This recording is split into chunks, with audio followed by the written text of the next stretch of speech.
Isang mapagpalang araw mga kapamilya, usap-usapan ngayon sa buong baryo ang madugong hostage crisis na nangyari sa ospital.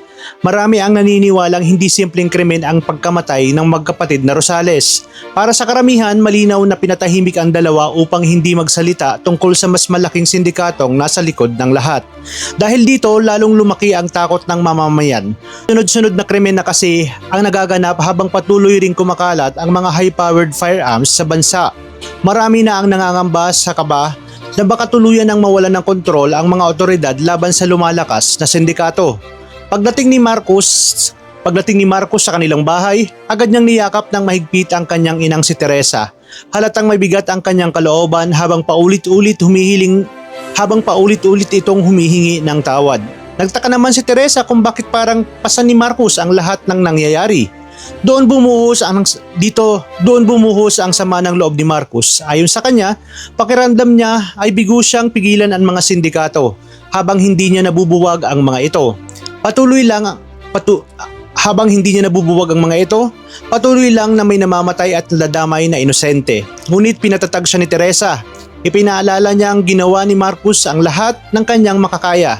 Sadyang makapangyarihan lamang ang mga kalaban nila at may mga bagay na hindi kontrolado ng kahit na sino. Ngunit ayon kay Teresa, ang mahalaga ay hindi sumusuko itong si Marcos sa laban. Dahil sa mga sinabi ng kanyang ina, lalo pang tumibay ang loob ni Marcos. Nangako siyang hindi siya titigil hanggat hindi niya nabubuwag ang lahat ng sindikatong sumisira sa bansa kahit gaano pa ito kalakas o kalawak. Samantala sa isang tahimik na moske, lihim namang nag-usap sina Jalil at Ahmad tungkol sa nangyari sa isla. Ayon kay Jalil, pakiramdam niya ay walang kinalaman si Reyes sa massacre dahil tila naghahanap din ito ng katotohanan. Ngunit duda si Ahmad, posible raw na bahagi lamang iyon ng pagpanggap ni Reyes upang iligaw sila. Gayunpaman naniniwala si Jalil na may ibang motibo si Reyes. Sa tingin niya, matagal nang naghahanap si Reyes ng koneksyon tungkol sa kanyang ama at posibleng wala rin itong alam sa tunay na operasyon ng sindikato.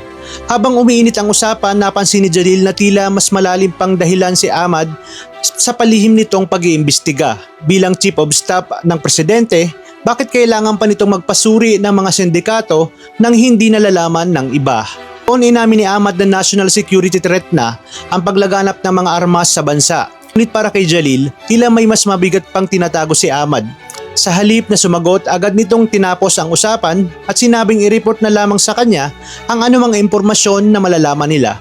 Habang patuloy ang lihim na investigasyon, nagtungo naman si Sabdani sa puntod ng kanyang ama. Doon niya ibinuhos ang lahat ng kanyang hinanakit at pangarap. Isa ring pulis noon ang kanyang ama ngunit hindi nabigyan ng tamang pagkakataon dahil sa diskriminasyon niyang naranasan bilang Muslim. Kaya nangako si Sabdani na ipagpapatuloy niya ang laban ng kanyang ama.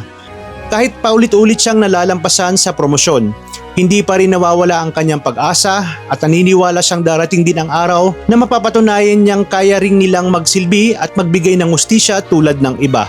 Mas lalo siyang ginanahan ngayong bahagi na siya ng Task Force Alpha na pinamumunuan ni Marcos. Ramdam niya na patas itong leader at handang lumaban para sa katotohanan kahit pa maraming lihim na nakapalibot sa kanilang misyon. Samantala, nakakuha naman ng bagong impormasyon si Jalil mula kay Suarez. Nalaman niyang may narinig si Marcos na kakaibang transmission bago nangyari ang trahedya sa isla, isang utos na neutralize umano ang lahat dahil wala ng sibilyan sa lugar. Dahil dito nagsimulang magduda si Jalil kay Lara. Posibleng may taong nagsasabotahe sa kanilang operasyon at tila isa si Lara sa mga pinaghihinalaan niya. Lingid sa kaalaman ng karamihan, palihim na nagtungo si Marcos sa Isla Damay upang hanapin ang tunay na sagot sa pagkamatay ng kanilang mga kasamahan. Tanging si Sabdani lamang ang nakakaalam ng kanyang plano. Maging ang cellphone niya ay pinatay niya upang walang makasunod o makaalam sa kanyang lokasyon. Habang tahimik na iniimbestigahan ni Marcos ang isla, patuloy namang minamanmana ni Jalil ang bawat kilos nitong si Lara. Pakiramdam niya ay may malaking sikreto itong itinatago. Samantala galit na galit si Azuelo dahil sa matinding batikos ng publiko laban sa kanilang ahensya. Lalo pa silang nainis nang malaman niyang walang bakas ng serial markings ang mga armas na ginagamit ng Rosales Brothers. Bukod pa roon, negatibo rin sa ballistic ang mga bala kaya lalong lumalabo ang kaso. Dahil hindi rin makontak si Reyes matapos itong mag-leave, mas lalong naging magulo ang sitwasyon sa loob ng ahensya. Maging si Felix ay nagtaka kung bakit bigla na lamang nawala sina Marcos, Lara at Espina.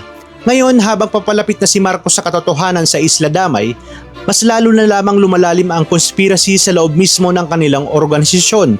Sino nga ba ang tunay na nasa likod ng sindikato at ano ang lihim na pilit na itentago ng mga taong pinagkakatiwalaan nila?